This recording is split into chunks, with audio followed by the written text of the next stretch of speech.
along with Steve Brelsford. Very important home game. 6 left in the schedule, but this is the one IPFW has been pointing to because they are up against the #1 team in the Great Lakes Valley Conference, Steve, 12-1 Bellarmine. That's right. The last time these two clubs faced each other was back in January. Bellarmine was a 62-50 winner, and they've pretty much rolled over everybody they faced this year, leading the conference, as you say, 12-1, 18-2 on the season. Whereas the Lady Dons are 14-7 and have dropped to 7-5 after splitting a couple games in the road last weekend. Lady Dons have had trouble. They've been losers 5 out of their last 6 games. Tried to get it back on track, did get a 20-point win over Southern Indiana last week, but then went out and lost to a Northern Kentucky team that they had beaten before. Let's go down to the floor and pick up the starting lineups for Bellarmine. They are a 3-point shooting team. Let's pick it up with Eric Agnew.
There you have it, the starting lineups. 12-1 Bellarmine, 19-2 overall.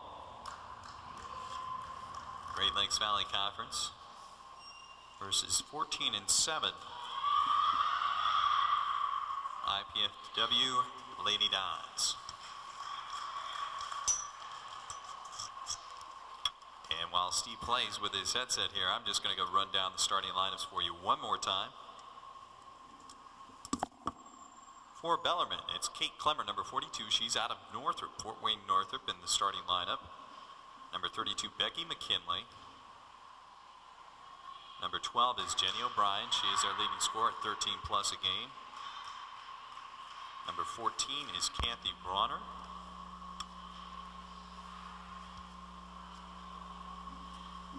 And for IPFW, a new face in the lineup tonight, Michelle Conley going to be jumping center. Wendy Recker at point guard, Jenny Newhart at strong forward position, Lindy Jones at the off guard, and Dawn Dressler at the other forward position. We're ready to go here. Tap controlled by IPFW.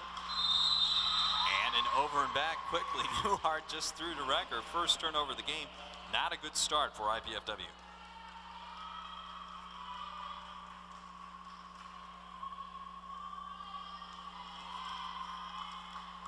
This is Bronner with the ball. Bucket good, Scroggins. She did not play last year. She's a new addition for Bellarmine, and she has been a good one. You're wondering how tall Scroggins goes.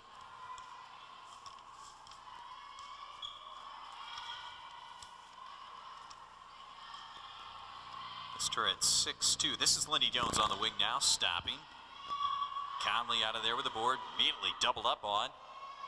Dressler trying to control the board.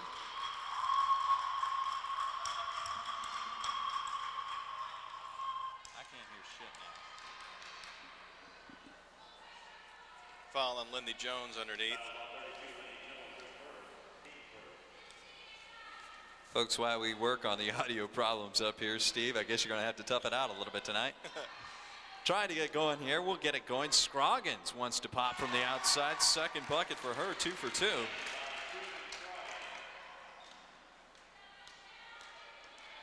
can hear myself. This is Jones now on the break. 3-on-1. Newhart off glass, no. I'm not sure if they called a foul or just out of bounds. That's a foul. Scroggins the only one on the score sheet so far tonight.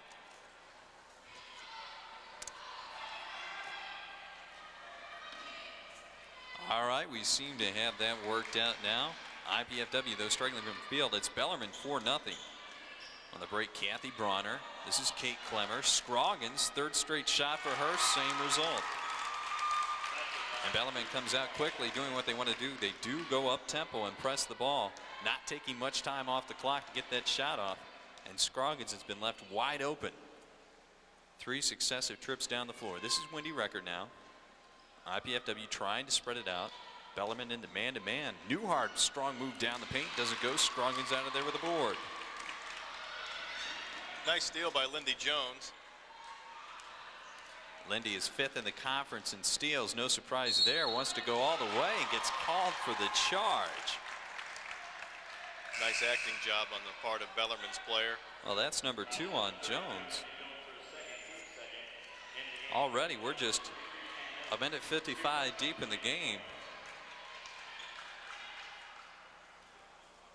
And we have Pam Edwards in the ball game now in place of Jenny Newhart. That is the second team foul. Teresa Shriver getting ready to check in for IPFW. IPFW in the man trying to bust it into Clemmer. We talked in the open, this team likes to shoot the 3-pointers. They've tried almost 400 of them. It's nearly 20 a game. They're doing it from inside the paint right now. 8-0. Bellarmine out on top. Edwards in, they immediately go to her, down in the paint. They're gonna have a block. Before the shot, so it'll just be laid on ball out of bounds. First foul on Kathy Bronner, second team foul for Bellarmine. And not the start that Coach Eileen Kleinfelter envisioned. 8-0 IPFW. And the top scorer, Lindy Jones, at 15 plus per game, has to come out with her second foul. This is Shriver, Teresa Shriver, number 30 in the contest. Dressler down to Edwards, being guarded by Scroggins, spin and nothing. And Shriver gets a rebound and should go to the free throw stripe after making her presence known right away. Kate Clemmer picks up her first foul. Scratch that, her second foul. That is team foul number 3. First substitution of the game, number 44, Elisa Buell. 6-foot sophomore out of Louisville in the game for Clemmer. She sits down with 2. Shriver only a 38% free throw shooter on the season. And the jinx works. IPFW finally on the board.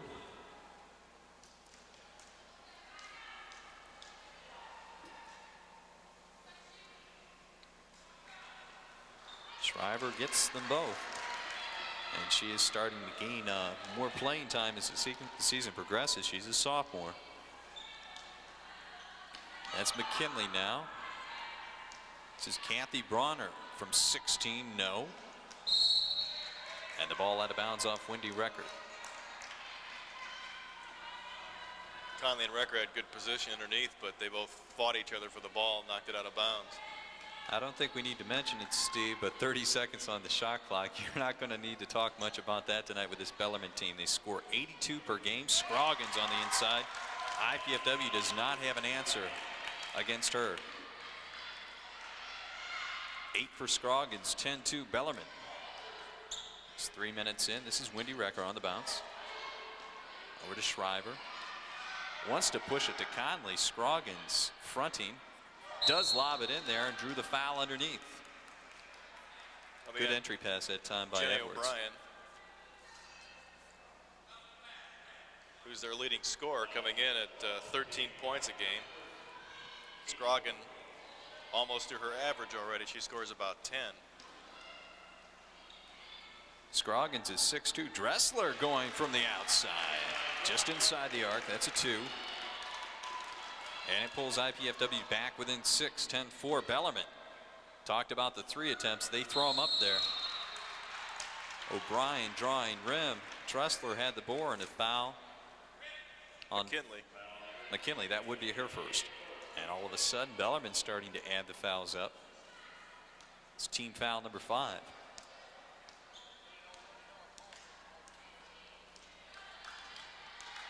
So for a bad start, a couple turnovers and a few offensive fouls, IPFW is hanging around. Dressler narrows it to 4. 10-6. Bellarmine now with the lead. This is Bronner. Kathy Bronner outside. Dressler a hand in. Well, I didn't think she had the numbers. Put it off the glass. Good shot attempt doesn't go, and O'Brien pulls down the board. McKinley now with the ball. IPFW setting up. Man to man. Down low. Conley got a hand on it. Nice defense inside. Alicia Buell called for walking. Third turnover for Bellarmine. Lady Don defense starting to pick up now after Tracy Scoggins, or I should say Susan Scroggins' fast start. Inside, McKinley got a hand on it. Poor pass attempt by Dressler. Spacing just a little too tight. Bryan outside. This is McKinley now. Wants to push it inside. Buell. And Schreiber comes down there with a board. Good block out by Pam Edwards. 10-6 IPFW trailing. Started out 8-0 for Bellarmine. Inside, Conley can't get the ball. Schreiber working the board. Ball hit the baseline. Conley got in a little too far underneath, and Pam Edwards was right there, and all she could do was just kind of toss the ball up in the air. Schreiber tried to keep it alive, but went out of bounds. Michelle Conley coming in for a rest now. She started the game.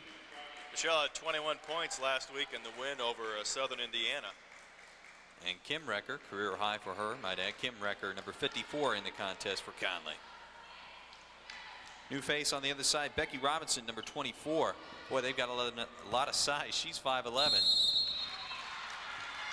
And number 33, Molly Nias in the game. And guess what? She's 6 feet tall.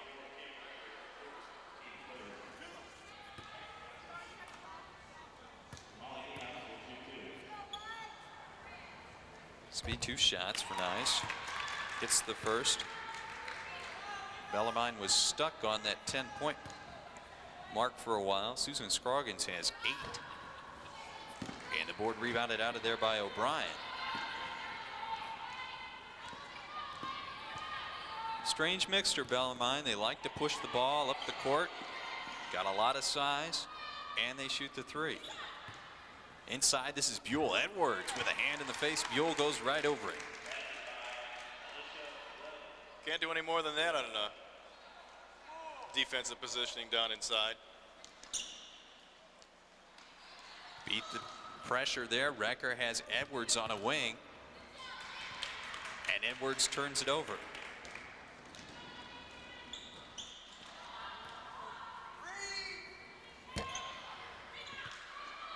Recker rebounds the miss out of there. Buell going from the outside, so you can see these players Scroggins demonstrated earlier have both the inside and outside potential. Dressler now double teamed on the baseline. Recker now open from 15. Wendy Recker's first bucket of the game. It's 13-8 ball game. 6.5 in. Inside overplay foul on Kim Recker. 2 quick fouls on Recker. She becomes the second IPFW player in foul trouble. Lindy Jones had to sit real quick after picking up 2 quick fouls. Lindy Jones has been on the bench since the 18:05 mark. We have Amy Perkins in now for the Lady Dons, and Jenny Newhart's back in the ball game. Edwards sits down, and Dawn Dressler takes a rest. Perkins in will probably play point. She gets the board there off the air ball. Yes. And Wendy Recker will probably do a little more shooting out there. This is Recker with the ball. Recker, Kim Recker.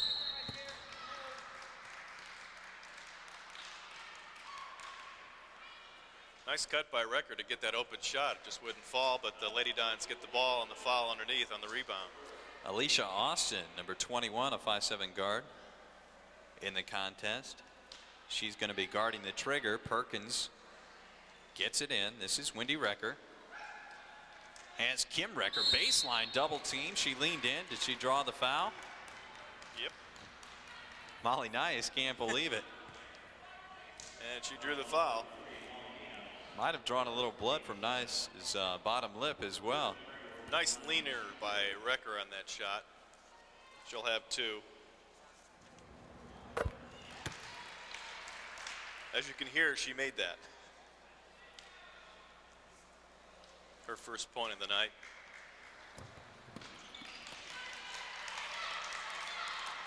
And it's a 13-10 game.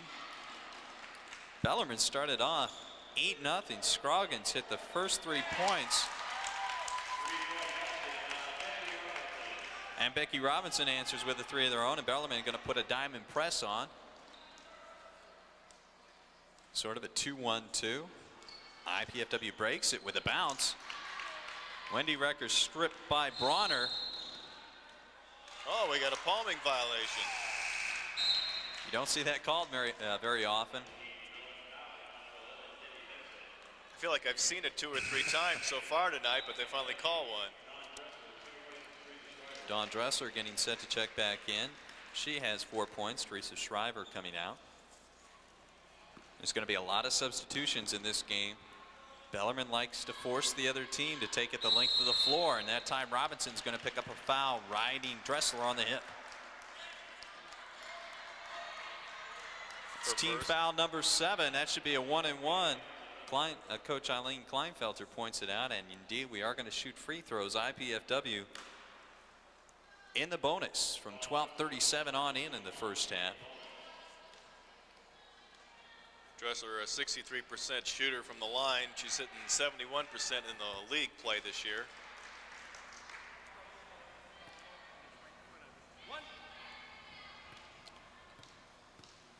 And the second for Dressler is no good. Rebounded out of there by Becky Robinson. Alicia Austin handling the ball out at the point. This is Robinson. Guarded by Dressler, trying to push it inside. Good double team. Kim Recker with a hand on it. Dressler with a steal.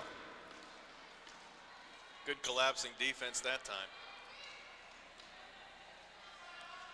Tough entry pass. Newhart immediately double team, but we have another foul. And all of a sudden, Bellarmine is in trouble. That is the 8th team foul. Alicia Buell picks that one up. That is number 2 on her. And IPFW, if they can shoot the free throws, are going to put a world of hurt on first place Bellarmine. Newhart misses the second, but rebounded out of there by Dressler. 16-12, Bellarmine with a 4-point lead. This is Perkins. Good step out that time by Robinson. Perkins has to give it off. Recker behind the back. Whoop. Aggressive defense. Credit the turnover that time to number 21, Alicia Austin. Everyone should remember where that flat board is next time down. Lady Dons are scrapping. They just can't quite get to even with Bellarmine. New player in the game as well. The lob pass doesn't work. Number 11 in, Debbie Benson. I think we caught a break there. I thought that pass was deflected, but they're saying it wasn't, and it's going to be the Lady Dons basketball. And back in the lineup, Jenny O'Brien, a starter.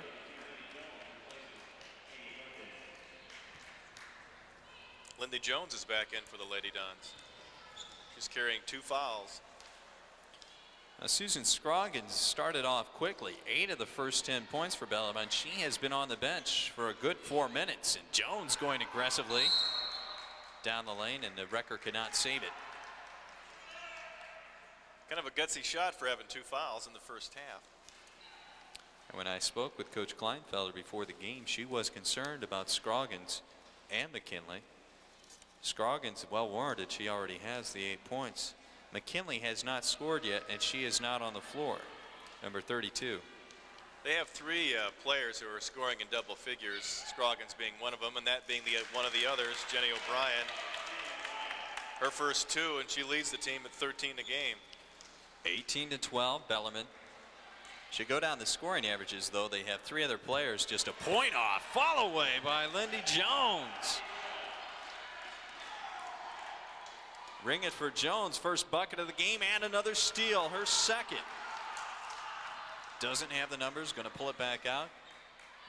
And Recker going to set the offense. This is Dressler. Doesn't have Newhart. And Newhart a little too aggressive with a pick that time. Knocks over Alicia Austin. Austin got his shoulder right to the face. And that is Newhart's second foul. Now that is her first foul, team foul number 5. 18-14. Bellarmine started off quickly.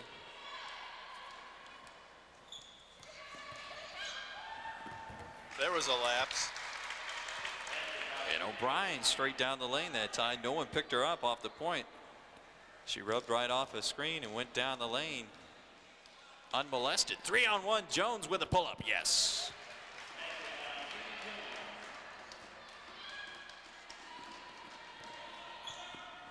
In part, Jones has a problem. She really couldn't do anything foul-wise on that last drive due to the fact she's already carrying 2 fouls. Kick will reset the clock. Fresh 30 for Bellarmine. Alicia Austin coming back out. Debbie Benson, number 11, back in the contest. She will inbound. Bellarmine already has played 10 players. They go very deep. Just to give you an idea, Jenny O'Brien, top scorer at 13 we mentioned. They average 82. We've got 10 players averaging 5 points or better. And Susan Scroggins getting set to check back in. She could do no wrong.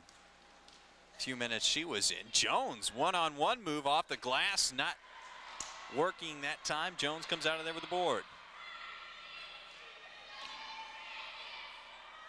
Lob inside. Edwards doubled down, puts it up. Yes! And gets it to go.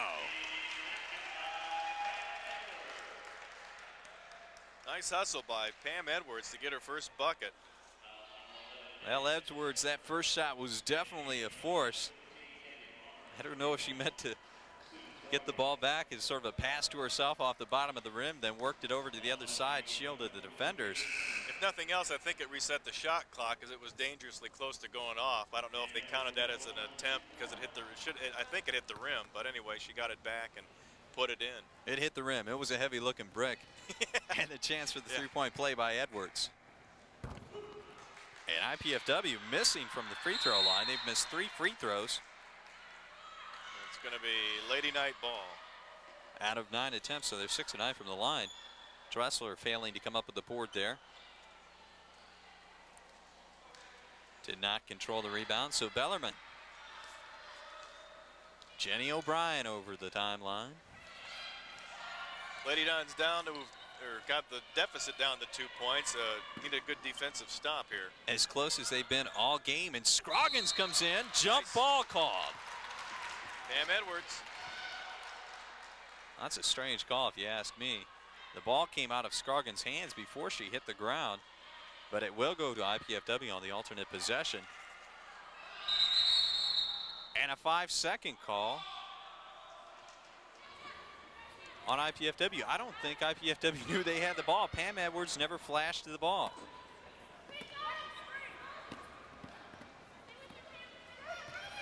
And there's still 11 on the shot clock. That's not right. There should be 30, but they're going to have to put it up. Well, overall, I think the Lady Dons got a break there. You're right, they should have reset the shot clock. That shot clock should have been reset because there was a definite change in the possession there. The official handed IPFW the ball. And the alternate possession arrow moved the other way. This is Conley now working. Down on the block, Conley with her first bucket, and it's a tie ball game, 20-20. Back from 8-0. Scroggins blocked inside. Edwards, however, getting some body. Her first. Team foul number 6 for IPFW. Recker sits down. Amy Perkins back in at guard for the Lady Dons. Scroggins got the first 8 and's been quiet since then. Hits her first.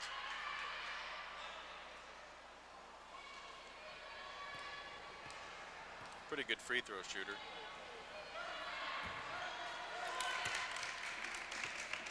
Scroggins gets them both. It's 22-20, and here's the diamond press one more time by Bellarmine. IPFW breaking it with the cross court. Dressler back to Perkins. Perkins going to reset. Now Dressler. IPFW really tight down inside. Conley missing from 17. O'Brien chases down the board, back the other way.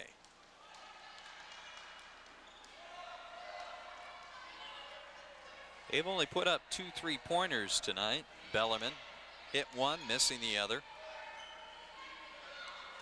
And they do like to put it up from the outside. However, when Kate Clemmer can do that from the inside, why bother? Clemmer's 4th point.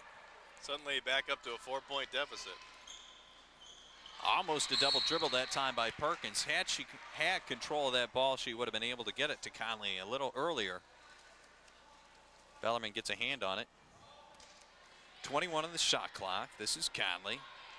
With the double down, boy, Bellarmine really does that well. Lady Dons got themselves trapped in the corner. Aggressive defense being displayed by Bellarmine. Well, for the pace of this game, a lot of substitutions, but ironically enough, no timeouts by either team. Very quick moving ball game. This is Perkins. Now 8 on the clock. He has to get it up. Glassing, no. And pulled down out of there by McKinley. O'Brien ahead to McKinley. Spotting up inside. Clemmer with a good post up. Count it.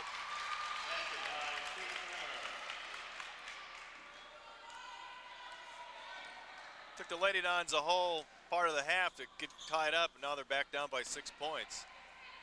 As the inside game to Clemmer is working really strong for the Lady Knights. They've gone to her twice in a row. She's really getting deep position on the post up down in the paint. Edwards with a bounce. Oh! No foul call. Play is still going. We're going to have to stop the clock. Steve, on that play there, it appeared that Kathy Bronner just got caught underneath. Dressler was up in the air, and Bronner got her feet tangled up, and Dressler came right down on her midsection. Might have knocked the wind right out from underneath her. It was hard to tell. I'm not sure if her head hit the floor as she fell on her back, because she fell and hit her head, I think, right as Dawn came down on top of her, because her momentum carried her underneath Dawn Dressler's legs. But that, she took quite a blow there. Well, Dressler landed right on top of her. Actually fell on the midsection. Number 14, Kathy Bronner, being attended to on the floor right now. 26-20 the score. Bellarmine running off 6 straight points. A couple of free throws by Susan Scroggins, and the post up by Kate Clemmer. Clemmer came out early as well as did Lindy Jones with 2 early fouls since she's been back in. Split the hurt on IPFW and their interior defense. They are still tending to Kathy Bronner on the floor. Now she is sitting up.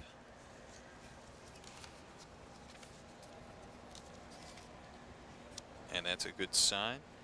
Now, the College Cable Access Program Guide provides information about our programming, including IPFW Sports Telecast. To receive your free Channel 6 program guide, send your name, address, and zip code to Channel 6 at IPFW 2101 Coliseum Boulevard East, Fort Wayne, Indiana.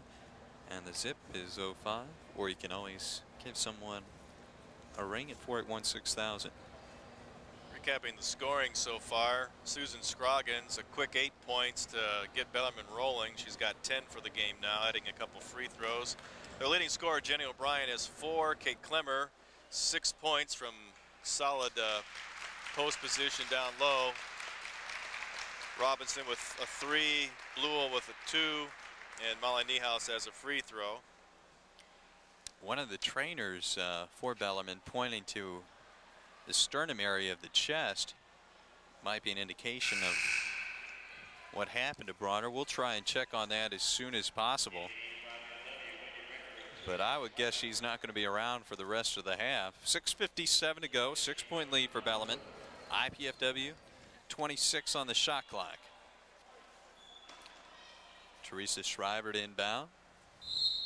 And a big lineup in there now. Lindy Jones is going to move to the shooting guard.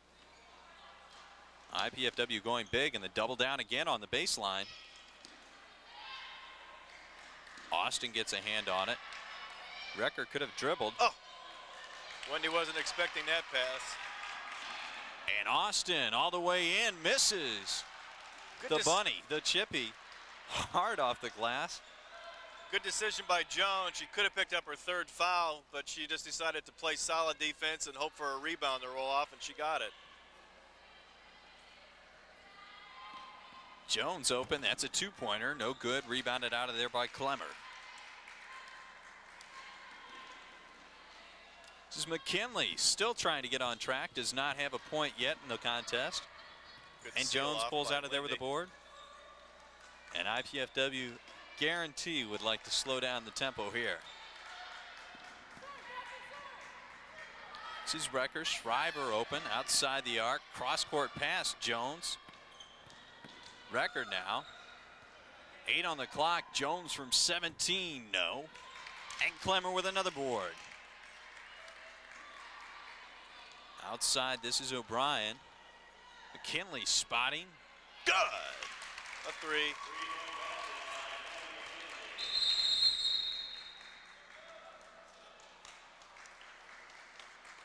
Three-pointer, it was good, 29-20, and IPFW on the wrong end of a 9-0 run, and Coach Eileen Kleinfelter going to take a timeout here at the 5:34 mark. Make sure her team gets some good shot opportunities. That was a good shot down at the other end by Jones the last time, but they're struggling to get their shots off down there, Steve. And they're certainly not getting many second chance opportunities. This game a little reminiscent of the game that happened down in Kentucky. Earlier, IPFW shot very poorly down there, and the only thing that kept them in it was that Bellarmine shot so poorly. We'll be right back for more GLVC basketball action right after these brief messages.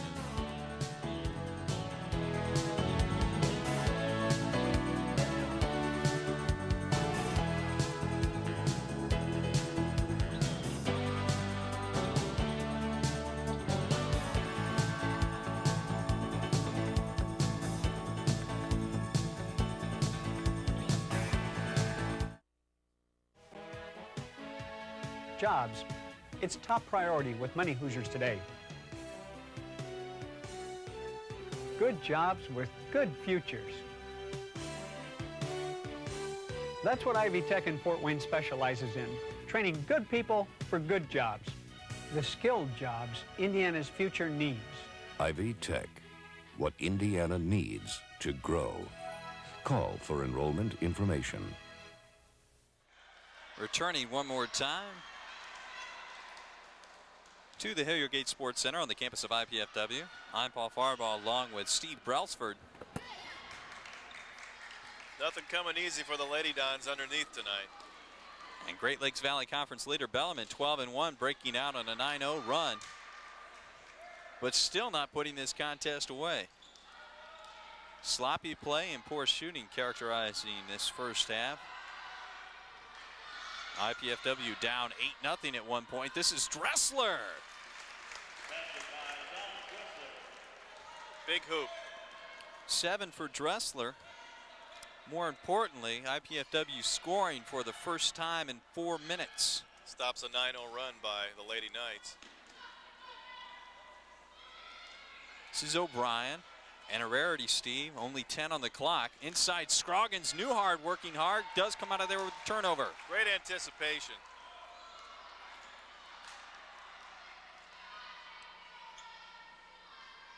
This is Jones, 17. Wide open and good. And that part of the floor is open for IPFW. O'Brien missing, and Dressler out of there with a board. 29-24, IPFW another chance to cut into the lead. And Dressler just opened from the other side of the floor. Maybe a rush shot there, although she was open. On the break, Robinson feed from O'Brien. No one picked up Robinson. Poor transition defense that time. 31-24 Bellarmine. Lady Dons need to settle down and get a really good shot here. And it's a simple man-to-man defense Bellarmine is playing right now. Conley Conley gets got the shot fouled off. and nothing was called there, in my humble opinion anyway. O'Brien right around Recker for the lay-in. Faked her out with a hesitation and then went right by her. O'Brien now with 6, and Bellarmine getting up tempo. This is the type of game they prefer. Jones off the bounce, gets herself free. Can't get it to fall. Alicia Austin out of there with the board. And O'Brien gonna push. And boy, she does seem to turn over that ball when she dribbles. Nice Air ball rebound. by Buell. The Lady Dons are in for a long evening if they can't get more offensive rebounding. Newhart off the glass. Jenny's third point of the night, her first basket. And Susan Scroggins chasing down the three-point shot. O'Brien finds Buell wide open. And she misses the chippy. 33-26 IPFW. Frantic pace here the last 2 minutes. 3 players apiece waiting to check in at the next dead ball. Alicia Austin pulls down the Conley miss. And Bellarmine working it quickly up the floor. Robinson open for 3. In and out. Rebound Newhart. A couple of those threes have rattled in and out for Bellarmine tonight. This could be a real bad deficit for the Lady Dons to overcome. As it is, they're down by 7. Conley looking for help. Recker. Jones open. That's a 2. And connected.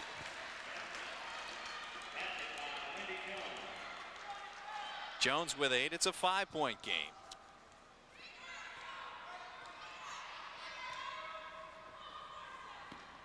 Man-to-man defense. Buell behind the arc. Scroggins set a pick that time. And Newhart did not fight through it. And she drains a 3. And it's back up to 8 points, 36-28. This is Newhart, the spin. Doesn't get it to go, tried to follow, but Robinson pulls down the board. And O'Brien ahead to Austin. Dressler on the foul.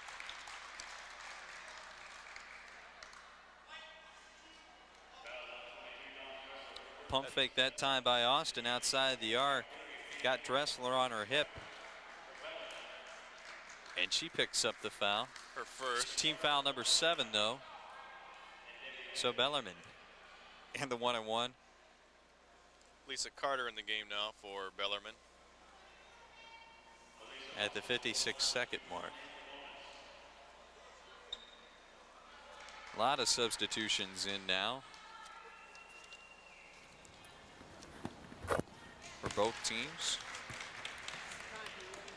Barb Derry, first time we've seen her, number 21, in for IPFW. Austin's first point, going for 2. Trying to take the lead to 10, but Mrs. Newhart pulls down the board.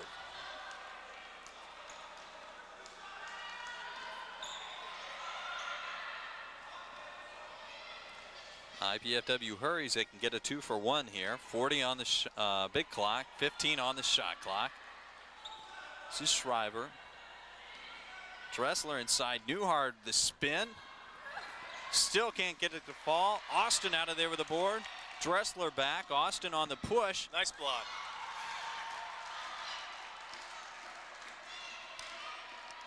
Now they'll play for 1 shot as Pam Edwards signals Barb Derry. 37-28, the flash by Newhart down in the post, and she is fouled. That could be number 2. That was on Carter, her first. Carter just into the game, so that is indeed her first foul. Newhart had Newhart. 13 points last week in the loss to Kentucky Wesleyan on Saturday. She's going for her 4th point. She's 2 out of 3 from the line tonight. And gets the second. Now it's a 7-point game, 10 on the clock.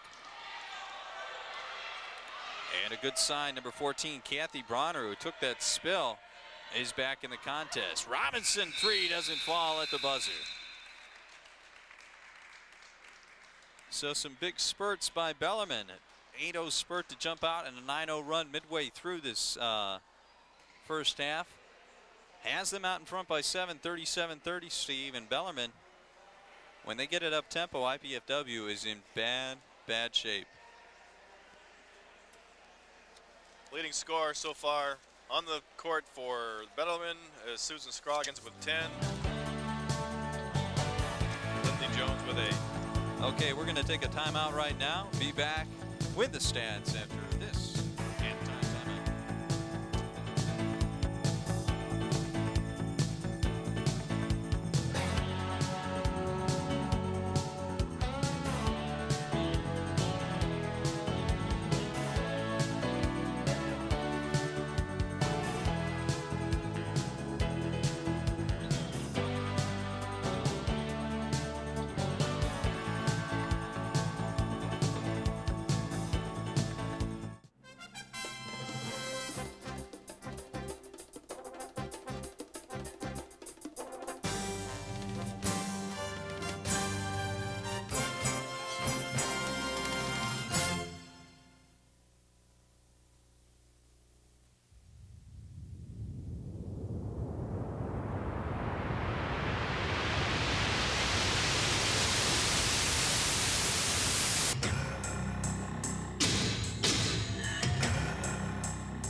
for thy dowry. Critical value.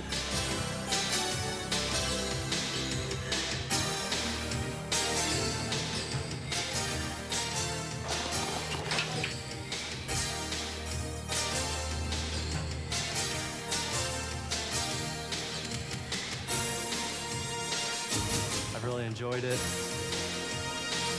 Quality education. Courses are challenging.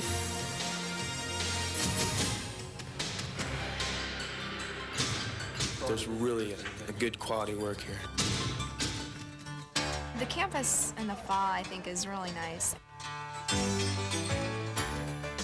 It's a nice place to sit out and relax, maybe during a lunch hour or any time after classes.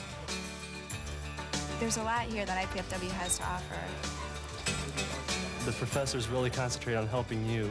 They've enabled me to grow professionally. If you're going to go in Indiana, this would be the place to go, and people just don't realize that because they think it's hometown.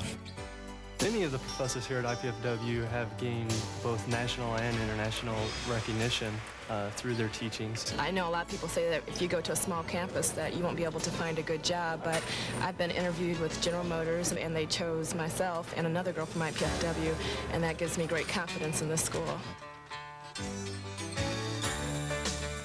Yes. Welcome to the weather report. Skies are going to be clear. The temps are going to be nice. Let's take a look at tomorrow. We can see how the system moves. We are very fortunate at IPFW to have a music therapy program. We have a career service area that finds employment for students, sometimes career-related while they're in school and after they graduate and after they become alumni. We have multicultural services, special services for African-American students, for Hispanic students. We have a Women and Returning Adult Center for our large returning adult student population. So basically, I know everybody in this lounge. I could say Chinese, Japanese, Korean. The Office of Multicultural Services provides personal counseling, academic counseling, and also cultural heritage programs primarily geared for African American students and Hispanic students, and also any other student on the IPFW campus who would like to take advantage of our services.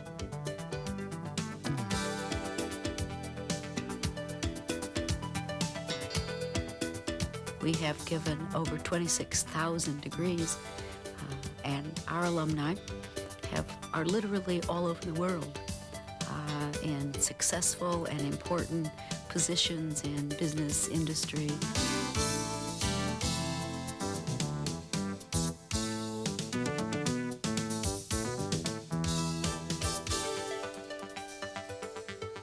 Oh, good question.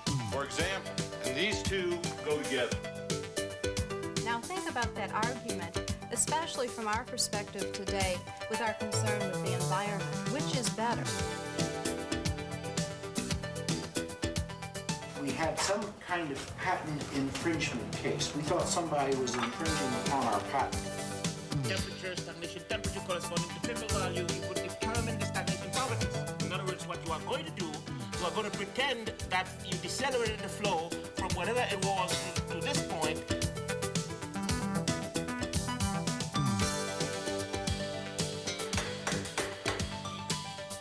I never gave you aught. My honored lord. Just take it in like this. How do I care for this child? And that transition from what's taught in the classroom to what is actual reality of putting it into practice and the hands-on doing procedures. Okay, how would I decide now, for example, how big a drop of water was? The way it was conducted in the district court, they said, was a summary judgment. It left two unresolved issues of fact. What were those? Somebody tell me. The Honors Program offers courses for talented and motivated students who graduate in the upper 10% of their high school classes and have above average SAT scores. These are small enrollment classes taught by selected faculty members. I had a favorite professor that was very knowledgeable. I know he knew a lot about his field, and it really helped me to understand through personal stories he had. We try to know as many students as we possibly can by their first name and really develop long-term relationships over the 4 years that they are here and even beyond.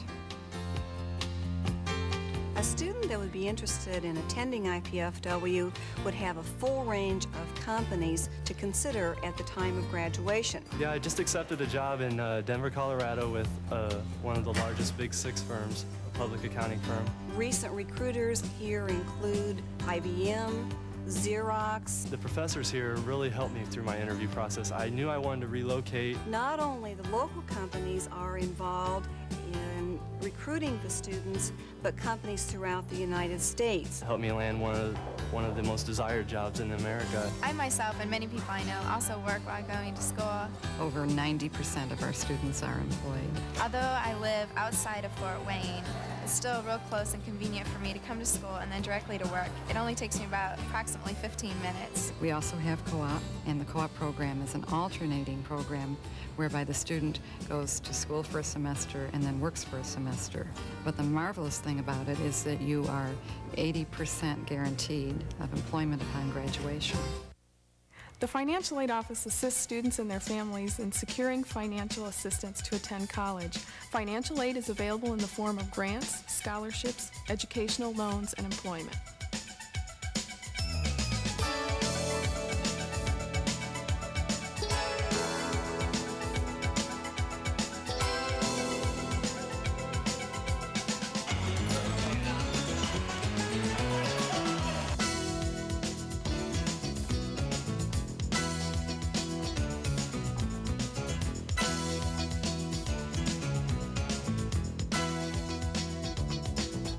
I've been undecided about my major for a while now, but they really helped me a lot.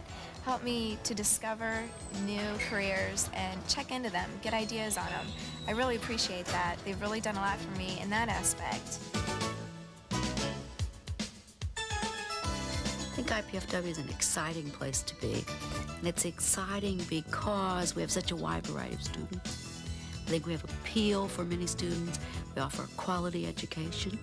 Our student body ranges in age from 13 to 82. And we can offer quality and variety.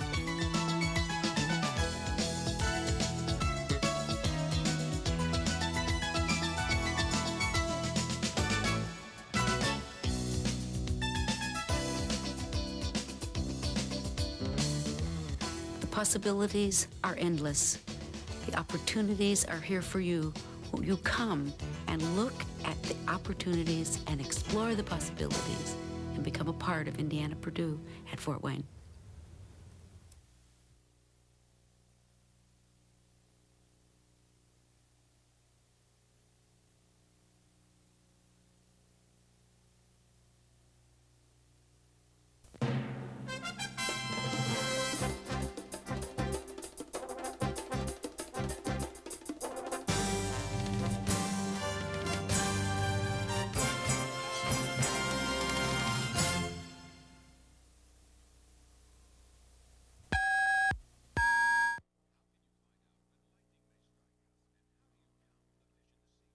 How can you tell if a child is growing normally, if baseball is getting better, or traffic is getting worse?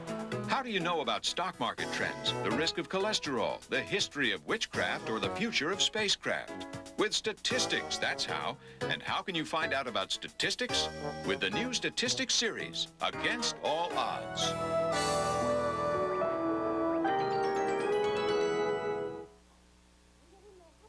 Children are the largest group of Americans living below the poverty line. They have to reach higher for what others take for granted. Health care, balanced meals, encouragement to learn. But with help early on, children in your community can gain the skills to get out from below the poverty line. It takes programs like Success by 6 and people like you to help them take the first step. Call to learn more. Change the world of a child, and you change the world.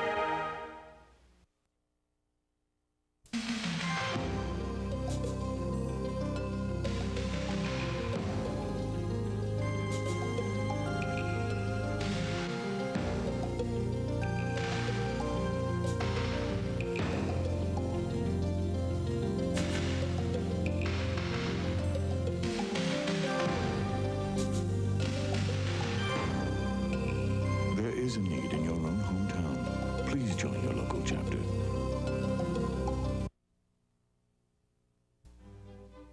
For over 2 millennia, Western society has generated a rich visual tradition of painting, sculpture, and architecture. What do these images mean? How can we understand them? Art of the Western world will take you on an exciting journey that will suggest answers to these and other questions. Beginning in ancient Greece and ending on the brink of the future, it will examine many of mankind's most enduring artistic achievements.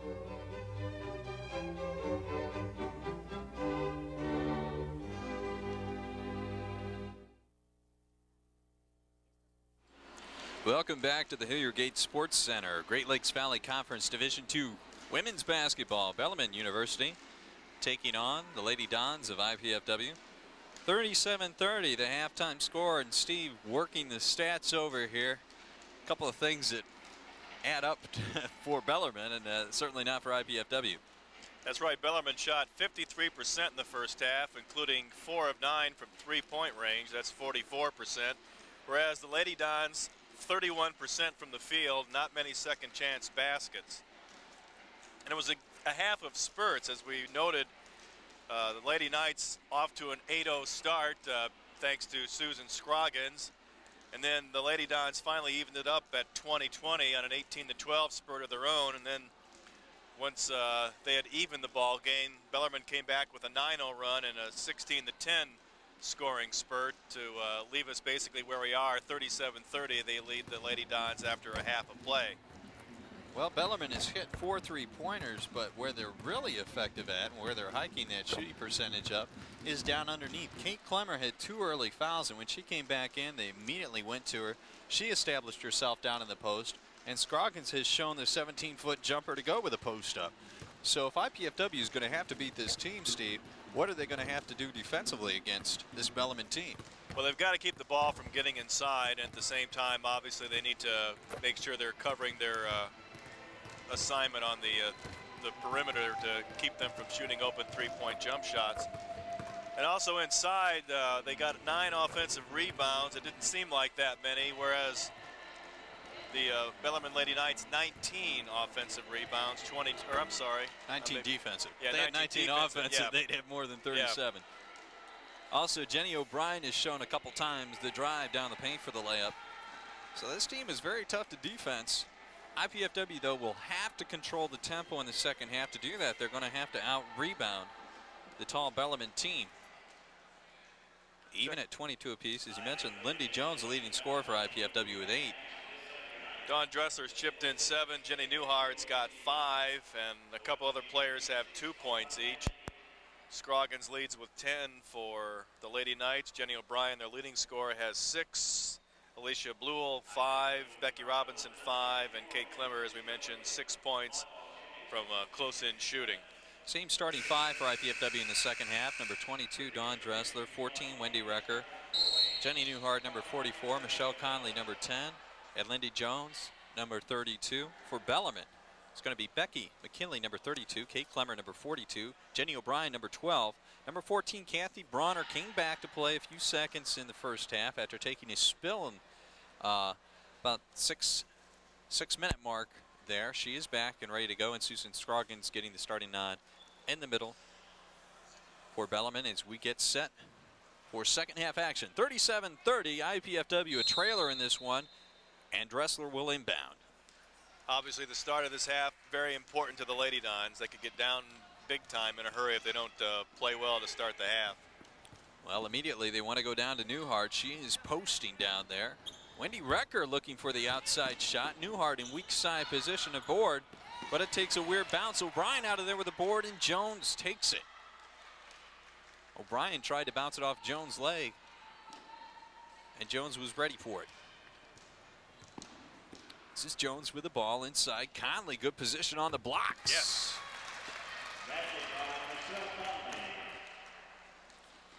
Conley's 4th point of the evening. And it's a 5-point game, 37-32. So IPFW out of the blocks well early. Dressler with a step-in steal.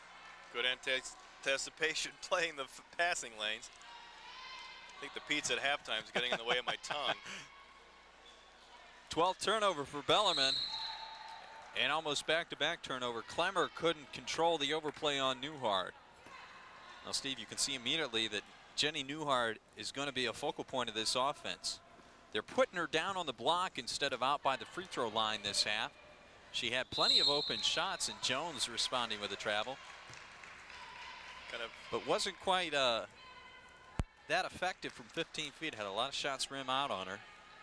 Just 1 of 5 in the first half from the field. Lady Dons still trail by 5. Let's see if they can play a good set of defense down here. Boy, O'Brien walking down the lane, but double dribbles. She may have turned an ankle. She is up gingerly on the left ankle. Official asks if she is all right. She nods. A couple times in the first half, she took Wendy Recker to school. Jones gets her 10th point and pulls it within 3 of the Lady Dons. Quick shot that time. Bronner away with a walk. Works it ahead to McKinley. 7 for McKinley, so IPFW cuts it to 3. McKinley with a quick answer. Back to 5. The strip by Bronner. Her first 2, and we're back to a 7-point deficit. Another freshman mistake. And a turnover off the press. Bronner stepping in again. 3 turnovers here to start the second half for IPFW. And a timeout. Eileen Kleinfelter seeing this one start to slip away. 43-34, 6 straight points for Bellarmine. Amy Perkins will be checking in maybe for some upperclassmen experience. She's checking in for Wendy Recker, exactly, Steve. And twice that time, Recker picked right across, careless dribbling right out in front. Bronner came right across the body, picked her clean. Second time, Recker failed to come to the ball. She had her pocket picked the first half, too, I remember. That's 12 turnovers, so they are even in the turnover department now. Channel 6 is now accepting applications for underwriting the televising of IPFW sports events and other programs. For more information about how your business or organization can utilize this opportunity, call the Channel 6 office during business hours. 481-6000. You can also call that number and get your free Channel 6 program guide. Keep you up to date on all the action. Volleyball action heating up next Saturday night. Ball State going to be in town. Ball State, an improving team, starting to get some national recognition in the polls. All right, Lady Don ball. They've done something they didn't do much of in the first half. That's turn the ball over. And Bellarmine can set the pressure off the inbounds play. The Newhart dish. The A to Perkins. Some more experience as Dawn Dressler steps in the passing lane, picks off a pass. With Bellarmine's fast up-tempo game, you can expect turnovers. Newhart open for 15, yes!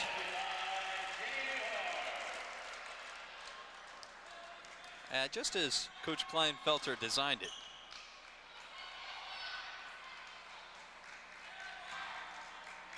Down on the block, Clemmer in the lane. Blocked. Newhart got a piece of it. Dressler pulls down the board ahead to Conley. She gets it in the forecourt now, giving it up for Perkins. IPFW down by 5, 43-38.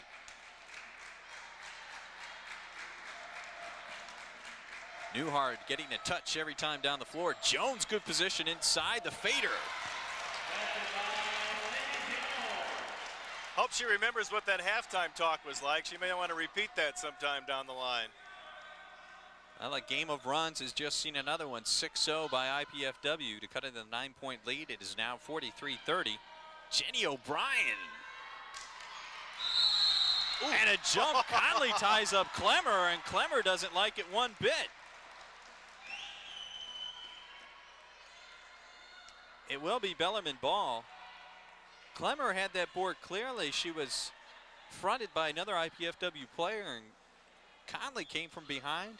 Just kind of threw her around. Scroggins, no. McKinley's strong board, another, and another. There's a foul. 3 straight boards by Becky McKinley. She kept putting the ball on the rim and bouncing it back to herself.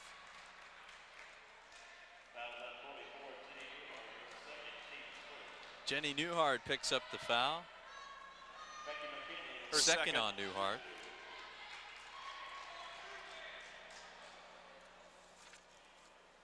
McKinley's got 5 on the night. 68% free throw shooter.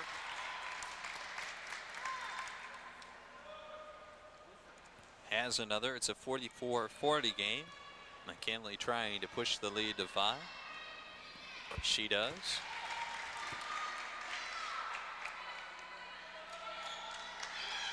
And the pressure again.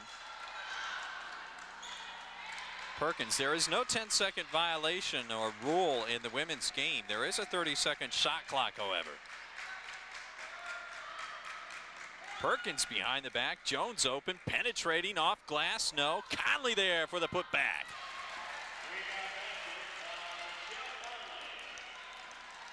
Lady Don's inside offense coming alive. And O'Brien from downtown one more time, missing badly. Perkins has a 1-on-2. Conley was set there but did not go to the glass like Perkins thought she would. Fortunately, it was deflected out of bounds. Indeed, IPFW retaining possession, 23 on the clock. 42-45, IPFW trailing. And McKinley pulling down the board inside. Silly foul by Dawn Dressler there.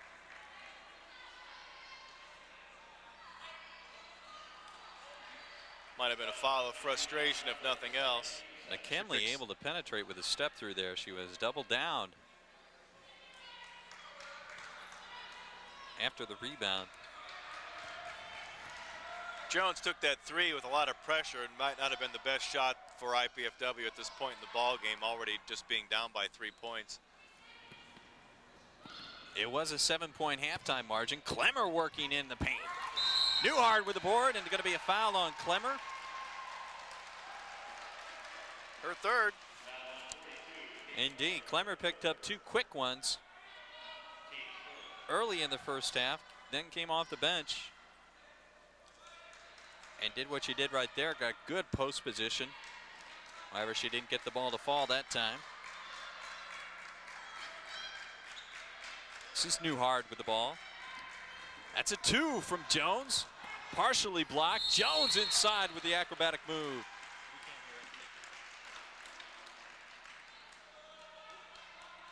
And she draws a foul. It will be a 2-shot affair.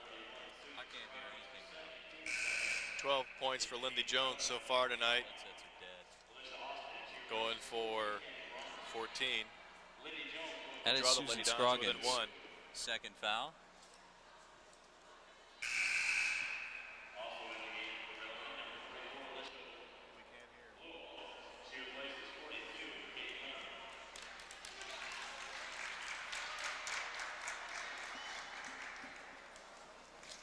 Lindy Jones now with the first. Pam Edwards getting set to check in.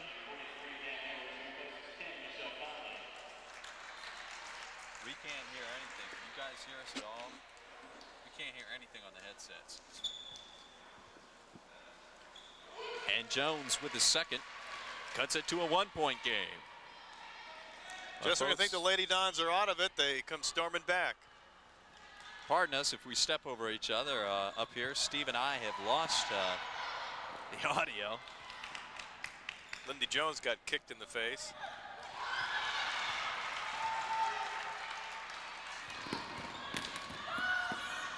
Okay, we're back now. This is Dressler from the outside. Newhart posting. Once again, kind of a rush shot. O'Brien that time walking down the lane again this time, but Jones with the rip from behind and Dressler with the swat. She gets some amazing penetration. She has a really good control of her dribble on the run and can stop and start and gets by the defense. Timeout by Bellarmine.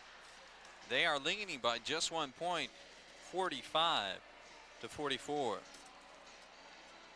Tune in to watch Channel 6 Saturday, February 19th. That's this Saturday at 6 to watch the Thoroughbreds from Kentucky State University take on the IPFW Lady Dons for a piece of the GLVC Conference. Then at 8, the Thoroughbreds from Kentucky State University take on the IPFW Mastodons. Catch all the action of IPFW basketball right here on Channel 6.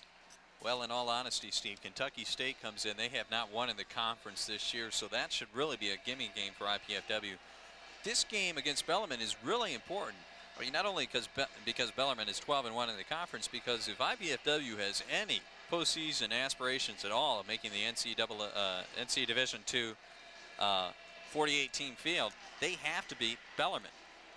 As you can see, the Lady Dons at 14-7 on the year, and in the middle of the pack, only an outside shot at making a run at the championship. But yeah, this is all the games are must games from here on in for the Lady Dons to have postseason hopes. Well, excluding this game, IPFW has 5 games left, and 3 here are here at home. But Bellarmine would be a big win. If they pull this win off, they could afford to lose one of those games and possibly still get in the postseason. Plus, this would be a great confidence builder, too. Absolutely. And picking up a little audio from down on the floor, that was Pam Edwards trying to set the tough inbounds play, and Edwards comes away with it. Another turnover. Seniors have come to the forefront here in the second half for the Lady Dons. Along with this lady Jones right wide here. open. Doesn't follow. O'Brien comes out of there with the boards, has numbers, a 3-on-2 developing. Look out. Jones fails to pick her up, and O'Brien bricking. She has not found the range on the 3-point shot tonight. And she had a wide open good look, too. And she hits more than 33% of her 3-pointers. Edwards tries to control the board, but fails. And right now, Steve, 13:42 left here in the game. This game is up for the taking right now. I have a feeling whichever team puts on a good burst, a good run here, it's going to have good control the rest of the game. Foul situation, even at 2 apiece. Jones almost twisting an ankle there with a kick. O'Brien's going to take a seat for the Lady Knights. If this game follows the script that it's been following, it's time for another Bellarmine run. Hopefully the Lady Dons can prevent that from happening. Well, IPFW has never been in the lead. They were tied at 20 apiece at one point. But we're behind from the beginning. From the beginning. 8-0. I think Amy Perkins may have picked up this foul. It was her first foul. That'll be Bronner at the line. She's got 4.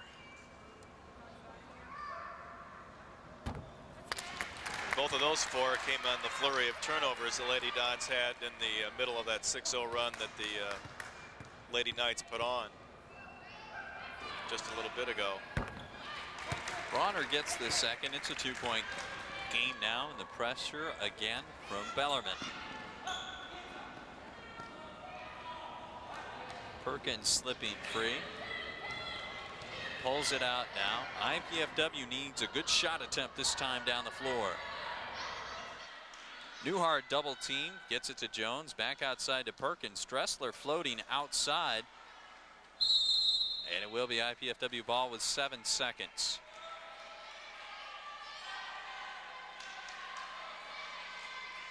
Big play here, maybe. Look for them to get the ball to Newhart. Jones instead takes the pull-up. And Dressler racing. Bronner wins the foot race for the board. Scroggins with semi-hook that time. Tried to shoot over 2 Lady Dons, didn't work, and they had inside position for the rebound. Well, the way they are defending her is getting a body on her as soon as she catches the ball, letting her catch it, and then putting the body on her. Dressler open from 15. And harmlessly out of bounds. Well, both teams on a 0-0 run here. Actually a 1-0 run, yeah, for Bellarmine. And Teresa Shriver checking in for Dawn Dressler. Debbie Benson, number 11, in. And Wendy Alicia Recker's coming Austin off the out. bench. And Wendy Recker in for Amy Perkins. Perkins really keyed that comeback by the Lady Dons by breaking the pressure on the full court press and distributing the ball really well. IPFW had 2 straight turnovers before she came in that turned into buckets for Bellarmine. Perkins, the important stat, no turnovers. Backdoor that time, Alicia Buell. 48-40.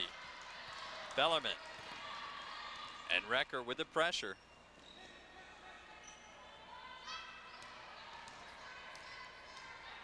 And a 2-3 zone by Bellarmine. Going to force IPFW to beat them from the outside. That, they say, is an offensive foul.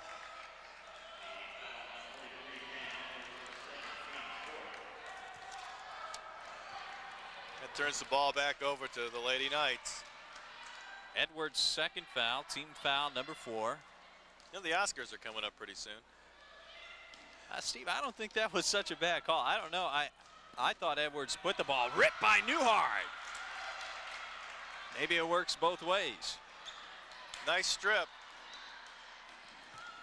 Shriver going baseline wide open.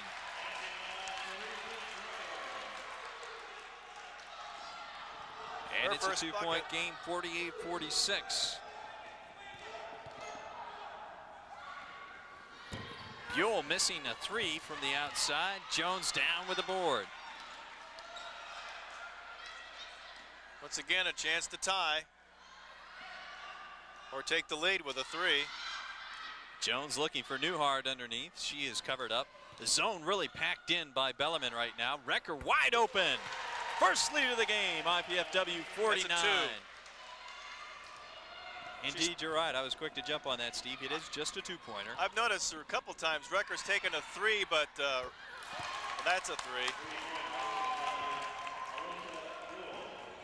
Well, no doubt about that. Alicia Buell picks up the 3. Wendy tends to slip a foot right in front of the line right as she makes her final set to shoot, and that cost her a point there. Another turnover inside. This is Molly Nias. Off the turnover. Bellarmine now out to a 5-point lead. And the pressure really getting to Wendy Recker. She gets it ahead to Jones. 3-on-3. Jones now with a step in. Athletic move doesn't go. IPFW will retain possession, however. Conley and Dressler back in.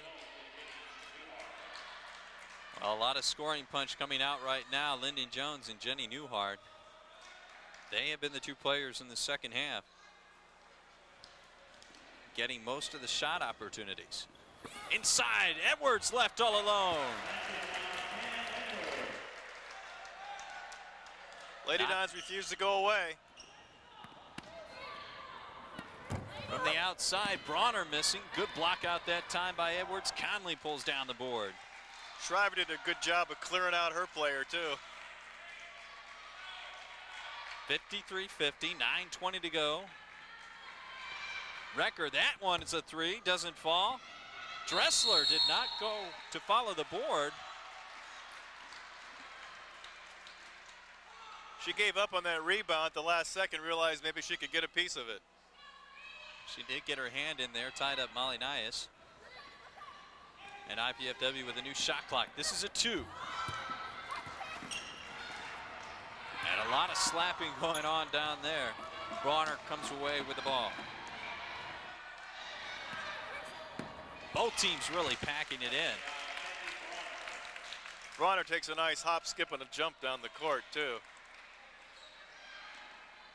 Dressler now with the ball. Whoa. Recker did establish position, though. She did have 1 foot back. Team a little disjointed right now. Dressler with a force, bailed out by Robinson. She'll get 2 shots here. I don't know how long Coach Kleinfelder, and there's the answer, Amy Perkins coming in, Wendy Recker. They need a little more control. Dressler has 7 points tonight, 1 of 2 from the line.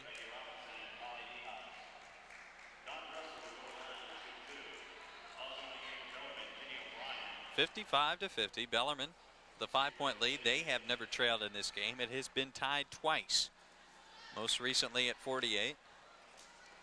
Jenny O'Brien's back after her rest on the bench for Bellarmine. Get in there.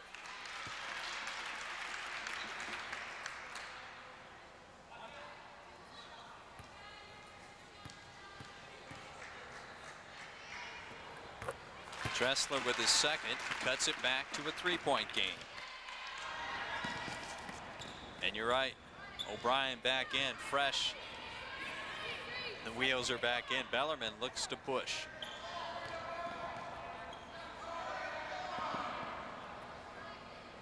Buell on the outside. She's a 6-footer, but she mainly shoots from beyond the arc. It's time. Oh. Shriver on that foul.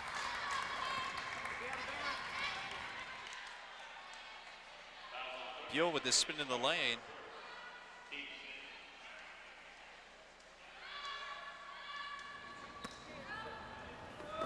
Inside Clemmer and 1. That's 8 points for the Fort Wayne native.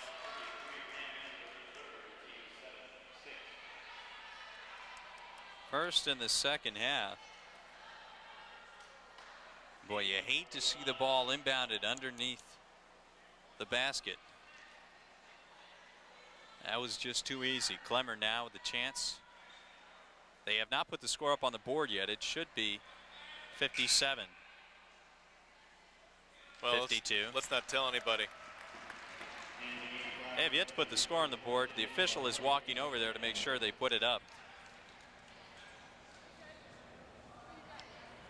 So that is the holdup in play. Clemmer trying to give Bellarmine a 6-point lead.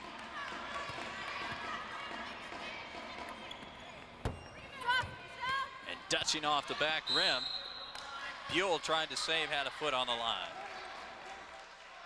And here it is again, Steve. That pressure has really worked in the second half. IPFW having problems whenever Wendy Recker has to go against a double team on that press. Amy Perkins in now to Shriver. Side board attempt. Nice. Dressler tips. Couple back taps by the Lady Dons kept that ball alive. Conley baseline.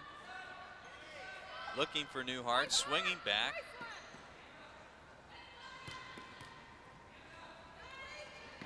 And now 10 on the clock. Dressler over to Shriver. Wanted to shoot it, then thought about getting it to Conley. Conley with the rip herself. Should have Can't dished get it to off. Go. And falling, Conley puts it off glass. Persistence. Conley with a steal, rebound, and her own putback. 3-point game, 57-54. Lindy Jones getting such a check in at the next dead ball. O'Brien one-on-one out there. Shriver. Oh, little hand check.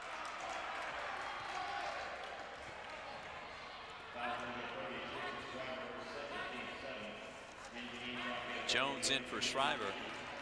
Steve, the bad news is that is team foul number 7. Bellarmine is in the 1-and-1 now. The officials trying to work this out. The out official making the signal there. But the question is, O'Brien, the leading scorer this season for Bellarmine, once again only with 6 points on 3 baskets tonight. She's a good free throw shooter, though. Most of those were on drives where she knifed through the defense. I didn't get that up there early enough. She shoots 78%, so let's see if I can work this one again. She's a pretty good free throw shooter. She's a great Steve. free throw shooter. Outstanding. Oh, you're inside right on target that time. 5-point game. Not that it ever isn't on target. Perkins now against the double team. O'Brien with the steal, but she finds a sideline.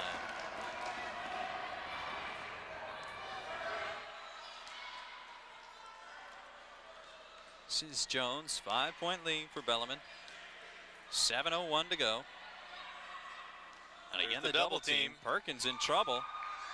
Someone's open. It's Newhart down there. Buell falls back. Conley, 15. And O'Brien comes down with the board.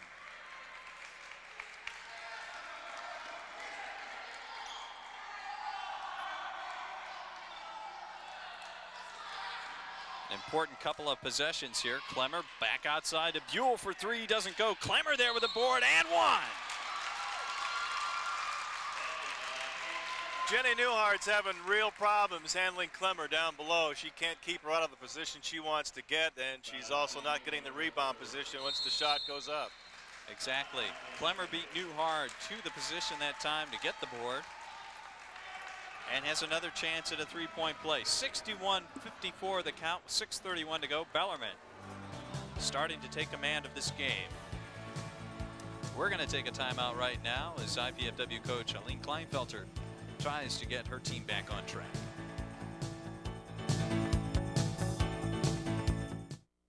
That's because IPFW has established itself as an athletic power, not only regionally, but nationally. With 11 major sports, IPFW offers talented student athletes great opportunities. Success and support of IPFW athletics comes solely from the fans, students, faculty, alumni, and the prestigious Royal Dons Club. The Royal Dons Athletic Club has over 500 members who financially support IPFW athletics, enabling the university to provide scholarships to deserving athletes. Members will receive one or all of the following: season passes to all sporting events, special seating, hospitality room, plus Royal Dons apparel and gifts. In May of '94, IPFW will host the Men's Collegiate Final Four Volleyball Championships. Royal Dons will be first in line to purchase preferred seating. Be a part of the winning tradition. Join the Royal Dons Club. We need your support. Call IPFW Athletics. Get into the team spirit. Welcome back to the Hillier Gate Sports Center. 61-54 Bellarmine leading IPFW in a Great Lakes Valley Conference matchup tonight. Bellarmine coming in at 12-1. IPFW at 7-5 in the conference. And Kate Clemmer, Fort Wayne Northrop product, trying to complete the three-point play.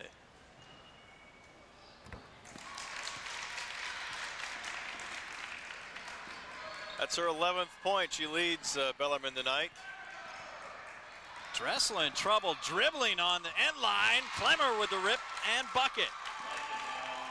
10-point lead for Bellarmine. And they are starting to sense it now. Jones ahead, Newhart, easy put in. Newhart with 11. Important bucket there, because I believe Bellarmine's going to take some of the air out of the ball now, work some clock. 64-56 Bellarmine. Clemmer posting on the block and against Newhart. Newhart came around the front, Clemmer beat her. Well, offensively is not where the Lady Dons are having a problem right now. It's on the defensive end. And they can't allow Clemmer to get that position 3 feet away from the basket on the block, because she is simply not going to miss from there. Jones now. Only 8 on the clock. Has to unload. Gets the board in traffic. Foul. To Newhart. And I believe that's Clemmer's 4th foul.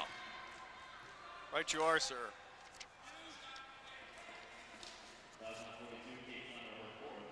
It is indeed her 4th at 5:14 to go. That would be a big boon to IPFW to get Kate Clemmer out of the ball game. And Alicia Buell is going to do just that. She's checking in for Clemmer.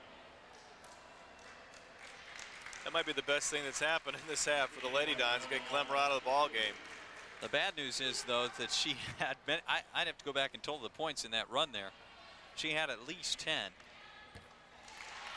As Newhart converts, the first of a 2-shot opportunity. And Jenny doesn't take much time, gets them both. She's going to come out. Pam Edwards back in the contest. Lady Dons with full court pressure now. 66-58. O'Brien beats it quickly with the dribble. Has the numbers ripped from behind by Jones. Score 1 for that defensive.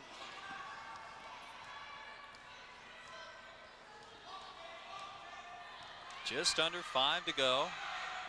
Almost a carry that time by Recker. Dressler in the paint. And Robinson out of there with a board. This is Bronner on the drive. Leaves it for Scroggins. Scroggins flying in. Hop, skip, and a jump.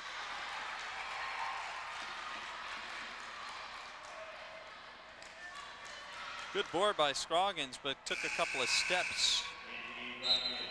Perkins coming in for Wendy Recker. Shot of head coach there, Charlie Just of Bellarmine. A fine program year in and year out. Lady Dons need one more run here to get back into this.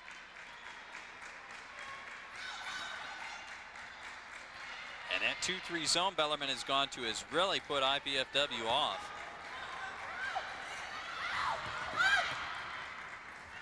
Ten on the clock. Someone's going to have to get it airborne. Dressler now with 6. Edwards. Conley comes down with the board. Inside, Glassine, yes. Big bucket for the Lady Dons there. 66-60, just under 4 to go.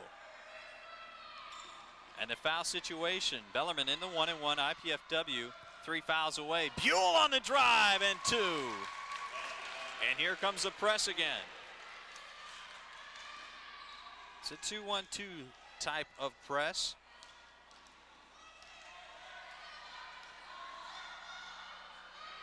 Perkins breaks. Open for a moment, thinks better of it. Dressler in rhythm. Good pass by Perkins with the assist. 11 for Dressler.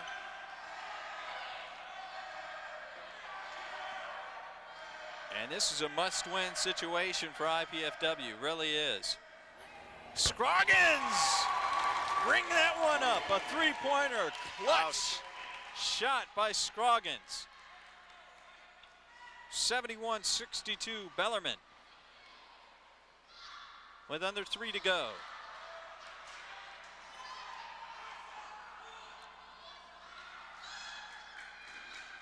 Bad pass by Conley, forcing to Edwards. Dressler all alone. Conley now from 15.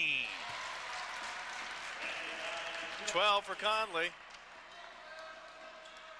71-66.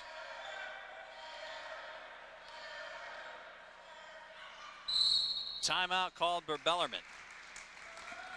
Charlie Just wants to make sure his team knows what they have to do. 19 on the shot clock, 2:25 on the big clock. 71-66, isn't it, Steve? Yes, 71-64. 64, okay, 64 is right. So it was a 9-point lead before Conley hit that.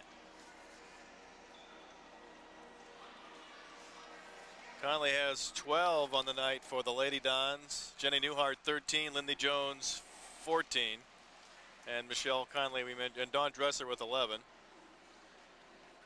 Well, Steve, a little bit of deja vu for IPFW. Last year, Bellarmine came in here, worked their way with their press and their up-tempo game out to a little bit of a lead, and salted it away at the end of the game with free throws, took the air out of the ball. They're in the same position to do that again this year. Not only that, the Lady Dons are a while from getting any kind of free throws, as Bellarmine's only committed 14 fouls, so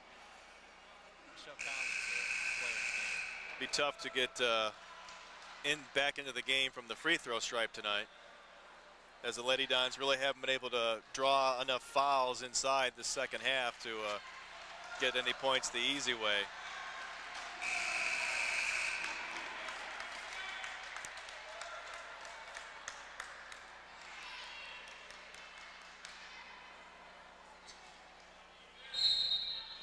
On the shot clock. O'Brien to trigger. This possession an absolute must stop for the Lady Dons. 6 on the clock. This is McKinley for 3. No. Jones with a board and McKinley with a stupid foul. Still no harm. There's no free throws to be taken here. That is only the 15th foul on Bellarmine. Second on McKinley. Newhart checking in for some instant offense. Pam Edwards coming out.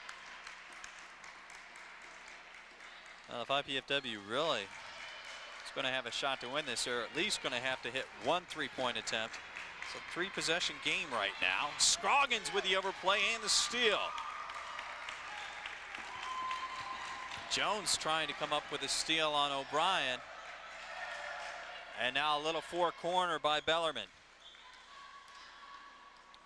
The clock is their enemy now. IPFW has to foul. 1:40 left. Scroggins back out to O'Brien. Bellarmine hitting 68% of their free throws, and a block called on Jones. After picking up too quick early in the first half, that's only her third. But it sends Jenny O'Brien to the line. 77% free throw shooter. As we said, she's great.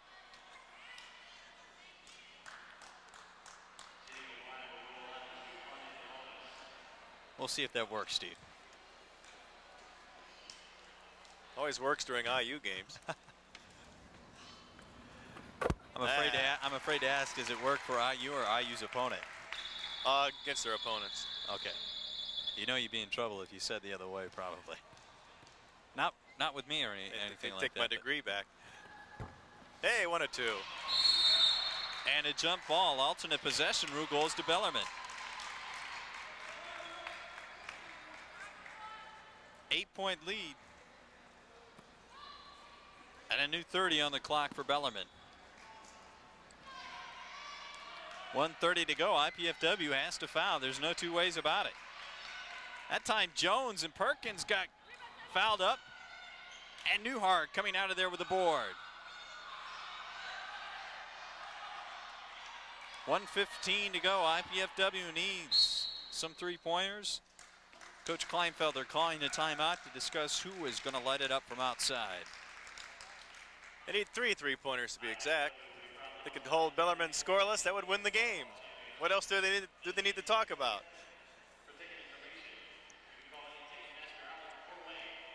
Same lineup. They're going to go with Perkins and Recker. Look for Wendy Recker to shoot the 3-ball from the outside. February 26th at 7:30 p.m. as they host Ball State. Recapping the scoring briefly, Kate Clemmer of Fort Wayne, the leading scorer with 15 points for Bellarmine tonight. Susan Scroggins with 13. Alicia Bluel with 12. The Lady Dons spread it around a little bit. Conley with 12. Jenny Newhart with 13. And Lindy Jones with 14 points tonight. Well, your options here, Steve, are to make a quick bucket and then put on the press, but if you're going to have to shoot a 3 somewhere down the line. Lindy Jones shoots 39% of her threes, and Wendy Recker 42. The bad news is, though, Lindy Jones has only taken 18, Recker has only taken 19, so they don't put the ball up much from the outside. It's sort of a last resort thing, the shot clock winding down in the offensive scheme of things. Another thing, at least for one possession, Bellarmine can commit a foul and disrupt the Lady Dons offense because they have a foul to give up before any free throws would be taken, as long as it's not a shooting foul. Absolutely. Bellarmine has done the job, even though they have turned the ball over tonight. I had them unofficially for 17 turnovers. Have to check on that. There it is. Jones for 3, ripping net. And the press inbound to O'Brien. IPFW has to foul. Clemmer ahead, Newhart. Colliding with McKinley. It will be Bellarmine ball. Another chance to press on the inbound. Dawn Dressler coming in. I thought the official handed the ball to O'Brien. Really can't take the ball out of O'Brien's hands once he places it there. Inbound to McKinley. Here's the foul. And immediately fouled. Good foul by Wendy Recker.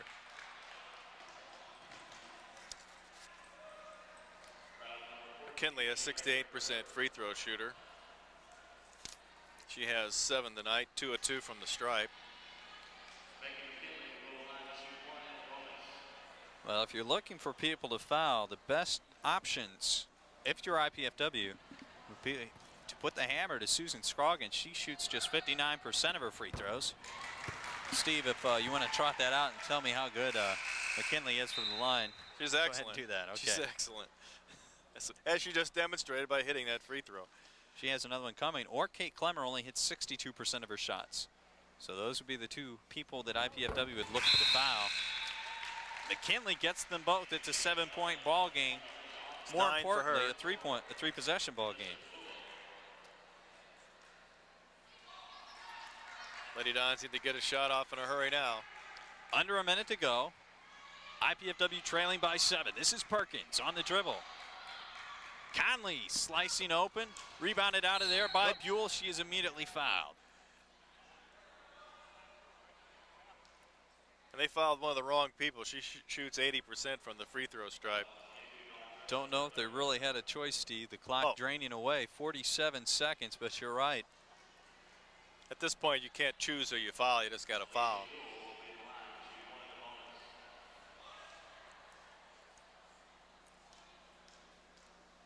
She's got 12 tonight. Misses. Thank you. There is no 10 foul, 2-shot rule in women's basketball. It's all 1 and 1. And Perkins fouls Bronner after the turnover. Well, another 11 seconds rather, drifting from the play clock. 36 to go. And Kathy Bronner's turn. Bronner with 7 points tonight, 1 of 2 from the line. She's the Young woman who got hammered on a rebound situation. She fell to the floor, I think maybe hit her head, and then Dawn Dressler fell on top of her. And she misses. Got to get it up quickly. Wendy Recker, 30 seconds to go. IPFW trailing by 7. Perkins spotting 3. No! Rebound controlled by Alicia Austin. Foul on Jones. And she sends another good free throw shooter to the line. Becky Robinson, 82%. Just 24 seconds left. We're down to miracle time here. But then again, there was Kentucky over LSU, so maybe anything can happen in college basketball. Well, you're an IU fan, so maybe you would agree with Bob Knight's assessment of Dale Brown. Yeah. Everybody knows the story about IU trailing in that 87 game, and that's Alicia Austin on the line, just a 60% free throw shooter. She misses. Jones loading 3. Yes! Timeout IPFW, 74-70, 18 seconds left. This one's not over. And Jones has nailed 2 straight from the outside. Lindy Jones is player of the game. Lindy Jones instead of Conley. Fortunately for the Lady Dons, I picked out the wrong player there. They had a poor free throw shooter on the line. So the game is not totally out of reach. No, it's not. 18 seconds left if you're IPFW. Okay, that's fine, that's fine.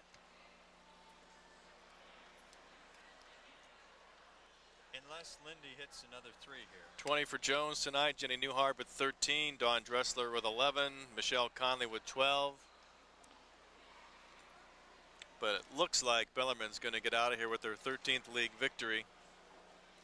If the score holds, Lady Dons will drop to 14-8 and 7-6 in the conference. And that would put a lock on the Great Lakes Valley Conference for Bellarmine.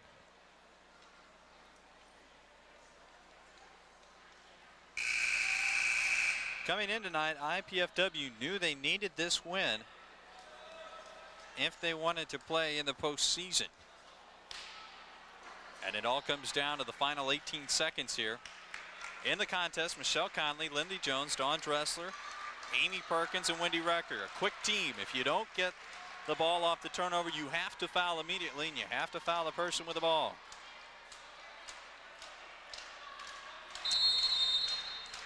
McKinley to trigger. Buell is wide open. This is Bronner free for the lay-in, and that ought to about do it.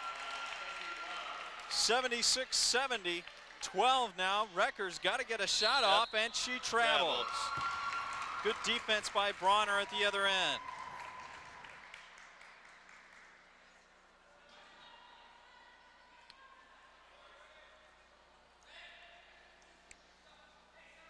Little freshman inexperience there. Now the inbounds play worked to Bronner. She just sort of made a move like she was coming in.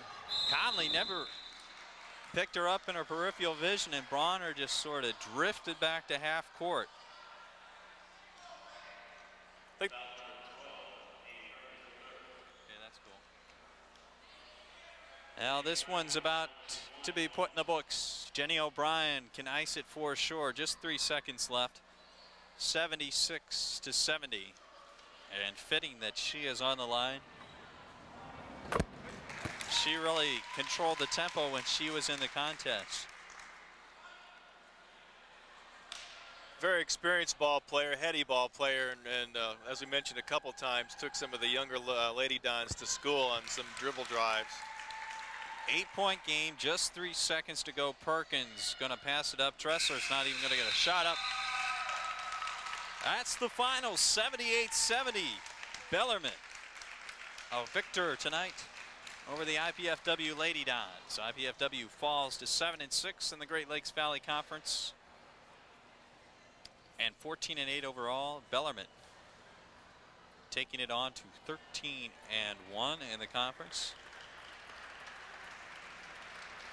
And 19-2 overall, 19-2. Steve, a good contest. I think IPFW certainly had a chance there at the end with 18 seconds left. The inbounds play, the failure to pick up. Simple mathematics there. The layup, no time left to come back. They kept coming back, but they just didn't have enough to catch him in the end there. All right, we're going to take a timeout right now, see if we can talk with Lindy Jones. She's the player of the game, hit 2 late threes, but it wasn't enough. We'll be back after this break.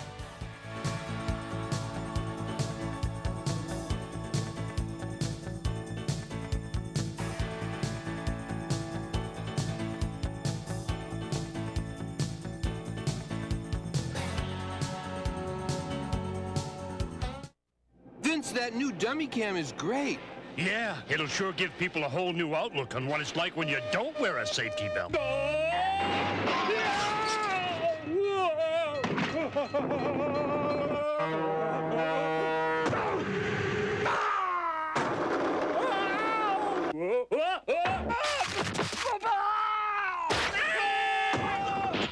I think they'll get the picture. You could learn a lot from a dummy. Buckle your safety belt. Mental illness. We fear it. We laugh at it. We scorn it. We think it's shameful. But these are misunderstandings. Misunderstandings that will fade away if we see mental illness for what it really is. A medical disease. A disease that can be treated if you just know where to turn. For an informative booklet, call the American Mental Health Fund. Excuse me, ma'am, can you help us? I'm sorry, Sir, please help our brother. Ma'am, we need some blood for our brother. Please. I'm sorry, I can't help you. Sir? Please, ma'am. Oh, not now, baby. Our brother really needs blood.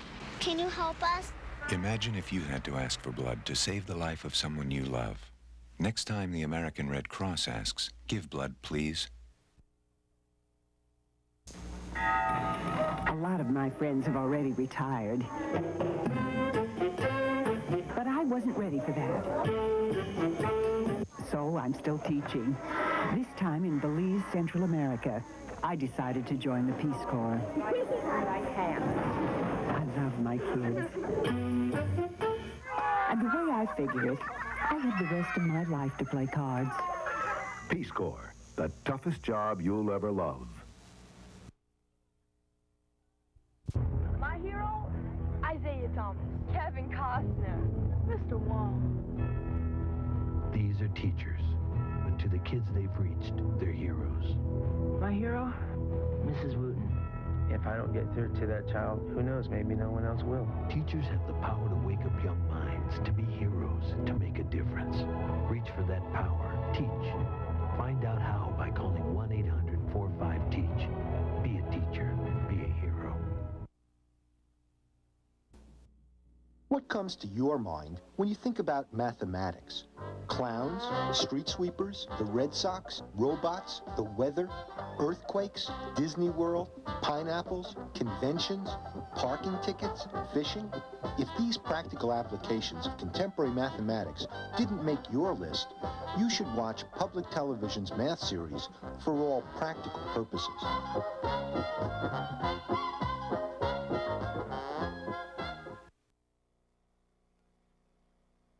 Bring you cable casts of NCAA athletic competition. We hope you've enjoyed the show and the excitement of intercollegiate sports from IPFW. To provide such programs, we need your support. With the help of many volunteers, we are able to produce these programs at a relatively low cost. Your contribution will help defray the production costs not covered by the Channel 6 budget. The College Cable Access Center invites you to invest in quality college programming by sending your contribution to Channel 6 at IPFW, 2101 Coliseum Boulevard East, Fort Wayne, Indiana 46805. Please make your check out to the Indiana-Purdue Foundation at Fort Wayne and designate it for College Cable Access Athletics. Now let's take it down to the floor, and Paul has our player of the game.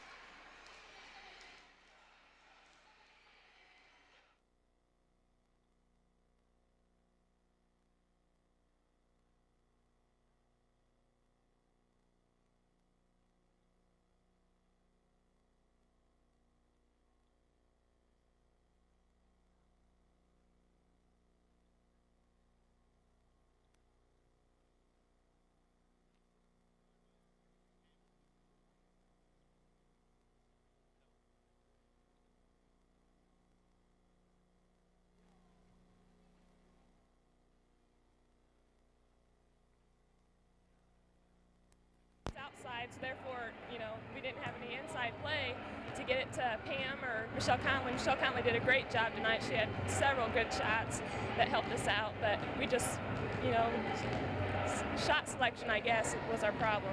Well, it's a tough loss for you. Where does the team go from here? You have 5 games left. Kentucky State coming in Saturday night, probably an easy W. But you really have to win this game tonight. What do you do the rest of the season? We just got to keep our heads up and keep playing hard, I guess. That's the only thing we can do. Go up from here. All right, thanks, Lindy Jones. Player of the game, 20 points for Jones. Let's go back upstairs to Steve to put a wrap on this one. Once again, 78-70 our final. Lindy Jones, 20 points. Jenny Newhart, 13. Dawn Dressler, 11. Michelle Conley with 12 points. The Lady Dons fall to 14-8, 7-6 in the conference. And Bellarmine, 13-1, 19-2 on the season. We'd like to take this time to thank the Channel 6 volunteer crew and the Learning Resource Center at IPFW for their contributions to the live production of our basketball games this evening. The telecast of this IPFW sports event is copyrighted and the sole property of the College Cable Access Center and IPFW. Unauthorized duplication, exhibition, retransmission, rebroadcast, or other use of this event without the express written consent is strictly prohibited. Don't forget, we have the men's game coming up in a little bit. The Mastodons taking on the Knights, and tune in to Channel 6 Saturday at 6 o'clock and 8 o'clock to see Kentucky State take on our teams at IPFW. That's it for now. The men's game's coming up. We'll see you later.